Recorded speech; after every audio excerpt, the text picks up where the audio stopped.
All right. Shalom. Shalom. Shalom. Shalom. I'm the priest Idumea, from the GMS South Carolina Midlands camp. Coming back once again through the spirit and through the power of Yahweh, Bahasham Yahweh Shai, Bahasham, Rakah HaKodash. Before I get started with this lesson, I want to give all praises, honor, and glory. Call Lord Yamla Yahweh, Bahasham, Yahweh Shai, Bahasham, Rakah HaKodash. Secondly, of course, I want to give double honors to my apostles and to my elders of GreatMillStone that rule well, which taught me this truth, who are the true leaders of Israel today. And also peace, love, blessings, and salutations to the elect, man. All right. Shalom. And, I just got out the gym, and through the spirit, the Lord, put the spirit on me to, pretty much put up a lesson. And, just through the spirit,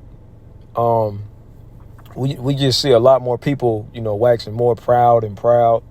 Like I said, I was in the gym, and, walking in and out of the gym, because the gym that I go to is pretty much in a plaza. So it's a lot more other stores, restaurants or whatever. And you just see, people walking around, with a lot of pride, man.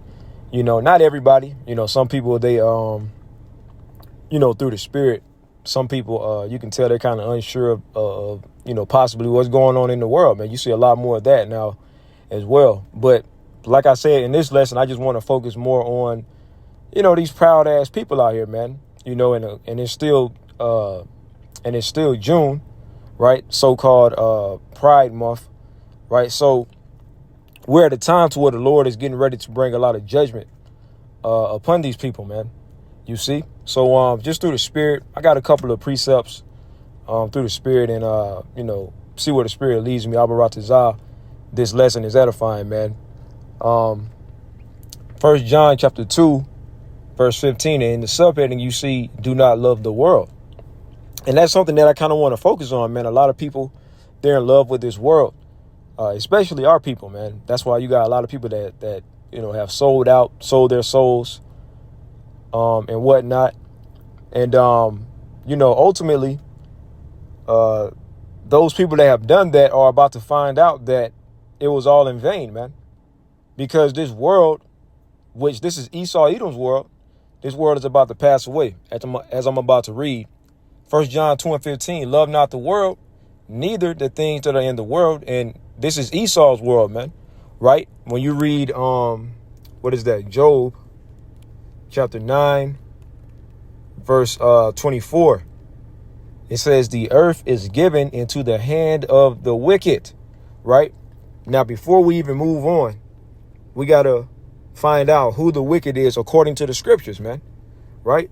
Malachi chapter 1, verse 4, whereas Edom saith, right?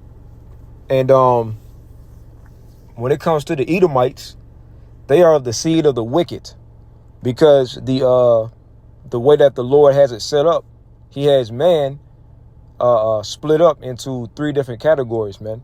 Right? You have the sons of God, which are the children of Israel. Okay, before the children of Israel were called the Israelites, we were known at one point in time as the sons of God. Then you have the sons of man, which are the heathen. And then you have the sons of the wicked, which is Esau, Edom, the Edomites, man. Okay, and through process of elimination, we come to the conclusion that Esau, Edom is the so-called white man. Now, we understand, right, for a lot of, some of you newer brothers and sisters that are coming into this truth, everybody that looks like a so-called white person doesn't necessarily mean that they're Edomite, right? Because according to Numbers 1 and 18, it's all about the seed of your father. So if you have an Israelite man and he goes into a heathen woman, the child that comes out is going to be an Israelite, and vice versa. If you have a heathen or an Edomite going to a daughter of Israel, an Israelite woman, right, then that child is going to come out whatever that father is. Pretty plain and simple, man, right? But for some of you newer brothers and sisters, as the Lord, Abaratazah keeps you in this thing, you'll be able to understand certain things that you may not be able to understand right now. But going back into Malachi 1 and 4, whereas Edom saith, we are impoverished, but we will return and build the desolate places. Thus saith the Lord Yahweh of hosts, they shall build, but I will throw down, and they shall call them the border of wickedness, right? So Esau, Edom is the wicked, right? When you go into the word border, right, because it says the border of wickedness. When you go into the word border, it goes into pretty much a territory, region, territory of darkness. You see that? So when it comes to being, wicked, Esau, Edom, that was placed upon him by the Lord, man. The Lord created him to be the wicked. Okay, that's pretty much his lot, man, his territory. You see, so the Edomites are the seed of the wicked.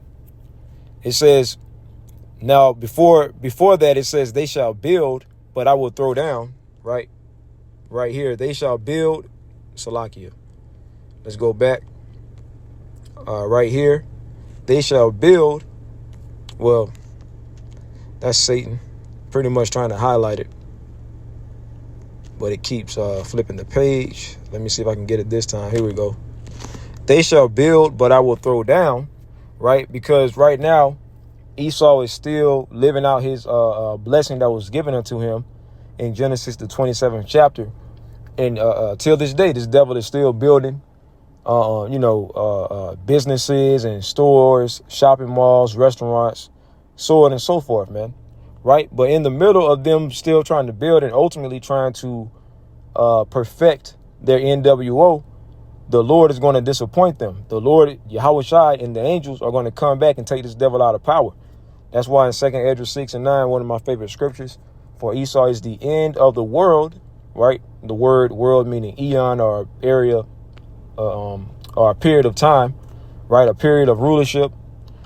It says, and Jacob is the beginning of it that followeth, because once these devils fall, Jacob is going to rise, and the Lord has that in the process, right? The Lord right now is taking Esau, Edom down, and he's raising us up. You see, not to get too far off track, which at the end of the day, like I said, this is just through the spirit, but I want to, kind of stay on track. Malachi 1 and 4, starting back from the top, whereas Edom saith, now we know who Edom is. They're the wicked. We are impoverished, but we will return and build the desolate places. Thus saith the Lord, they shall build, but I will throw down. See, while they're in the process of building, the Lord is going to destroy this place. And they shall call them the border of wickedness, and the people against whom the Lord Yahweh, Ba'ashem Yahweh Shai, have indignation forever. So the Lord hates Esau, Edom. When you read up above that, Malachi 1 and 3, and I hated Esau, but it started to. I have loved you, saith the Lord, Yahweh Ba'ashem Yahweh Shai, because we are the Lord's people. Yet ye say, wherein hast thou loved us? Because of, the hell that the Lord is putting on us, right? You have a lot of our people that say, oh, well, they don't believe in God or so on and so forth, but they don't understand the reason why the Lord is putting hell on us is because we transgressed his laws. When you read Baruch, the 4th chapter and the 6th verse, it'll tell you that we were sold into captivity because we transgressed the laws, man. Okay, we provoked the Lord into anger, right? Roughly paraphrasing. So they'll have that mindset, but at the end of the day, that's because they lack understanding. See, we're punished because we transgressed the laws. But see, the Lord is getting ready to deliver the true believers, because we're not being justified on the law, although we keep the laws to the best of our abilities. It's really ultimately about, us having faith in the Lord and truly believing in the Lord.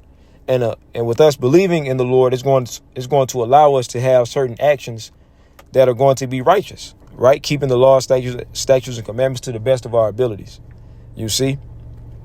But yeah, that's Jake's mindset. It says, was not Esau Jacob's brother, saith the Lord Yahweh? Yet I loved Jacob and I hated Esau. So the Lord loves us and he hates Esau and all the other heathen as well. Okay, and laid his mountains and his heritage waste for the dragons of the wilderness. But that's the point. Okay, Esau, Edom is the wicked, and this is his world. Going back to Job 9 and 24. The earth is given into the hand of the wicked. Now we know who the wicked is. Esau, Edom, the Edomites. And they're living out their blessing right now, man. Okay. Because when you read Genesis 27 and I believe it's 39 on down, it tells you that Esau, Edom was blessed with the fatness of the earth, the dew of heaven, and the sword, man. Okay, so pretty much dominion, and he uses his sword, his military might, his media, his witchcraft. He uses that unto his advantage to gain power and to further gain control. You see, as I just read, Yahweh Shai is going to come and stop that, man. He's going to stop this devil when he thinks he's about to perfect his NWO. Okay. Let me see real quick.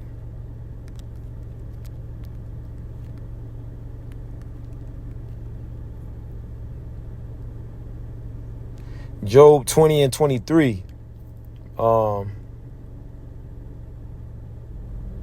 Let's start at Job 20 and 22. In the fullness of his sufficiency, he shall be in straits. So he's going to be in hard times. Every hand of the wicked, there goes the wicked again. We just read in Job 9 and 24 who the wicked is. Every hand of the wicked shall come upon him when he is about to fill his belly. Well, ultimately, it says every hand of the wicked shall come upon him, right? Nothing but wickedness is about to befall upon this devil, upon ultimately the Edomites that are ruling the world, you know, the so-called elite, these so-called elite banking families, so on and so forth. See, the Lord has them in a snare. The Lord has them in dire straits, man. And the Lord is getting ready to pretty much take this devil down while he's in the process of trying to perfect his new world order, man. You see, when he is about to, Job 20 and 23, when he is about to fill his belly, the Most High shall cast the fury of his wrath upon him and shall rain it upon him while he is eating, right? So the Lord is going to allow this devil to get a little taste of his new world order. We already see what this devil is trying to do. And this devil got some crazy shit planned, but it's ultimately through the spirit of the Lord that put the mindset upon this devil, because ultimately the Lord is using Esau for vengeance upon all these, blasphemers, all of these, people that provoke the Lord into anger, especially our people, man. Okay, the hell with the heathen. The Lord going to destroy them anyways. But 2/3 of our people, they're about to be destroyed in a very major way, man, whether they believe it or not. Hey, Romans 3 and 3, for what if some did not believe, right? It doesn't matter. When you read 2nd Esdras, the 15th chapter, right, it goes into, as a matter of fact, you know what? Let me grab that real quick. Let's go to 2nd Esdras 15 and 3. Fear not the imaginations against thee. Let not the incredulity, and that word means pretty much unbelief, of them trouble thee that speak against thee. So we're not phased. We're unbothered by non-believers. You got a lot of, it's like a trend that's going on. You got a lot of these, punk ass TikTokers or whatever you want to call them that are, so-called belittling or making fun of the Hebrew Israelites, right? But see, the Lord is using that to put them out on Front Street. They're pretty much proclaiming their wickedness for all eyes to see. And the Lord may very well judge them, in front of everybody, man. We don't know what the Lord got planned, but it's like a trend of these, social media TikTokers, and they're corny as hell, making fun of the Hebrew Israelites. And majority of them are our own people. You see, the 2/3. So the Lord got, a lot of judgment lined up for these people, man. Okay, so at the end of the day, when they scoff, we're unfazed by it. We're not worried about it because, as it says here in verse 4, 2nd Esdras 15 and 4, for all the unfaithful shall die in their unfaithfulness. You see? So we're not worried about it, man. The Lord got a whole lot of destruction. When you can, as you continue to read on in 2nd Esdras, the 15th chapter and the 16th chapter, it goes into the Lord bringing judgment, man. Okay? I'm still on Job 9 and 24, and then I'm going to go back to 1 John. Job 9 and 24, the earth is given into the hand of the wicked, Esau, Edom, the Edomites, through the blessings. He covered the faces of the judges thereof. You got them small hats over there in the land of Israel proclaiming to be the people of the Lord, but now they're being found out that they're imposters, man. You see? But they went around during the Renaissance period. Okay, they went around whitewashing all of the images, okay, of the true children of the Lord, okay, of the Lord, the true image of the Lord himself, and started putting their images up. As it says in the book of 1 Maccabees, the 3rd chapter in the 48th verse, Salakia. I think it's the 3rd chapter. First Maccabees 3:48.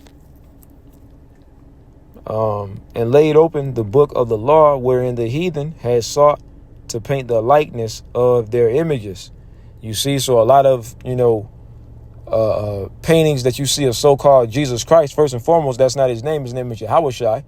Okay, those images that you're seeing, that's not a true depiction of our Lord. When you read Revelation 1, and I believe it's 13 on down, which I'm not going to read it. This is, the color of the Lord, but I just want to make sure, right? When you read Revelation 1 and 13 on down to around the verse 16, it tells you the true image. It gives you a true depiction of how our Lord is to look, man. Okay, which he's going to look completely different. He's going to look totally different when he returns, right? Because he's going to be in his perfection.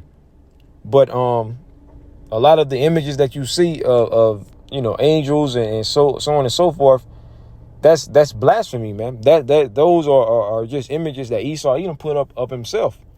So the Lord's going to judge them for that. But see, now all of that is coming out. Like you had Vladimir Putin open up, pretty much started bringing out those Russian icons, showing how the true children of the Lord looks. Okay, showing you that at one point in time, Jake was in rulership, man, ruling Europe.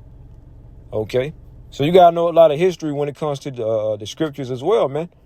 Okay, so now I want to go back to let's finish Job 9:24, and I'm about to wrap it up. I want to go back to 1 John. Okay, Job 9:24. The earth is given into the hand of the wicked. He covereth the faces of the judges thereof. If not, where and who is he? So if the so-called white man isn't the devil, then who is it? Who else has been doing what the so-called white man has been doing since they've been in power? Because all nations have had a chance to be in power, right? So who has done what this devil has done? Putting up their images and calling and saying that the Lord looks like them, changing up the pretty much all of the wicked things that they push out that are completely provoking to the Lord. Like I said earlier in the video, we're in something that's called Pride Month, where you got these people that are proud to live that alternative lifestyle, man.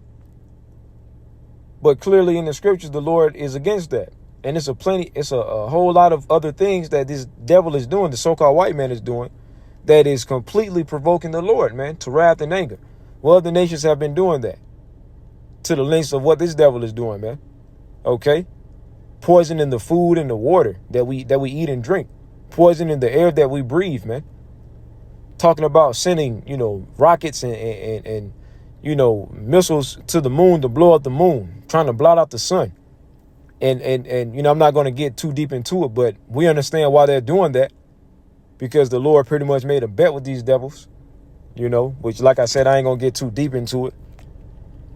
And the Lord said if they can come through on that bet, then he would do away with the children of Israel. Right.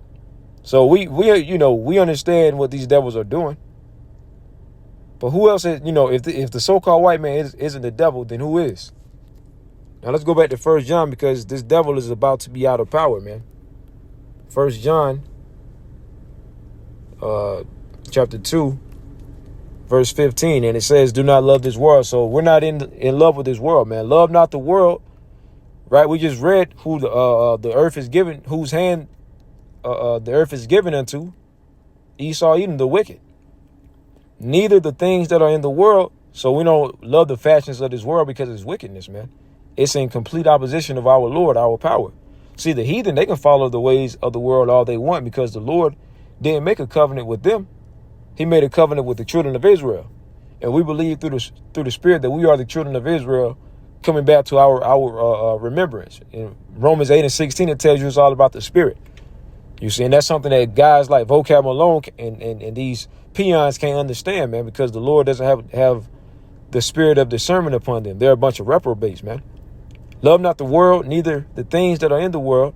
If any man love the world, the love of the Father is not in him, because this world is completely against the Lord. So if you love this world, that means you hate the Lord. And the feeling is mutual, man. You see? For all that is in the world, the lust of the flesh and the lust of the eyes And the pride of life, they go that word pride, man. We understand how the Lord feels about pride. The Lord hates pride, man. Okay, pride go up before a fall. And right now, Esau is pretty much at his proudest, man. So he's about to fall. He's at the peak of his, he's already reached the peak of his blessing. Now he's on the decline, man. Okay, but he's still proud. So this devil is waxing even more proud and proud, man. So the Lord is going to wait till this devil is completely at his proudest, and that's when he's going to knock that air out of his chest, man. You see? And the world passeth away, and the lust thereof, right? 2 Esdras 6 and 9. But he that doeth the will of the Most High abideth forever. So this word, this truth abides forever. The word of the Lord abides forever. And we understand through the Spirit that Yahweh Shai is the word, man. Okay? Little children, it is the last time. And as ye have heard that anti-Hamashiach, that's how you really say it. It says antichrist, but it's anti-Hamashiach, meaning anti-anointed. And really, what is an antichrist? Someone that is against the Lord of the Bible and the ways of the Bible. Okay, if you're against this truth, then you're anti-Hamashiach. Okay, anti-Messiah. And as ye have heard that anti-Hamashiach shall come, even now are there many anti-Hamashiach. Well, anti-Hamashiachim, right? Anti-Messiahs. But these Christians, they'll say that it's only one so-called antichrist, and they say that they're still waiting on him. But through the Spirit, it's many, and it's telling you right here in the scriptures. So if you're completely against the Lord of the Bible, that means you're anti-Messiah. Whereby we know that it is the last time. Yeah, the end of Esau, Edom's rulership, man. But yeah, I just wanted to go into that, man. A lot of judgment, is about to befall Babylon the Great, man, and these proud ass people. Now the elect is going to be in the midst of it, but see, the Lord is getting ready to make miracles. Like the angel that was standing behind the Akim that allowed, the Lord allowed us to see the angel, man. And you saw the austerities. You could tell he wasn't from this realm. So the Lord is getting ready to do something major, man. But like I said, this was just pretty much a lesson just through the Spirit. I ain't really had too much written down. Lord willing, this lesson is edifying to the elect, because that's what it's all about. It's all about edifying the elect. Call all Yahweh Shema Shai Bashim Rakakwadash. Double honors to my apostles and to my elders of GreatMillStone that rule well, which taught me this truth, who are the true leaders of Israel today. And also peace, love, blessings, and salutations to the elect. Until next time, Shalom.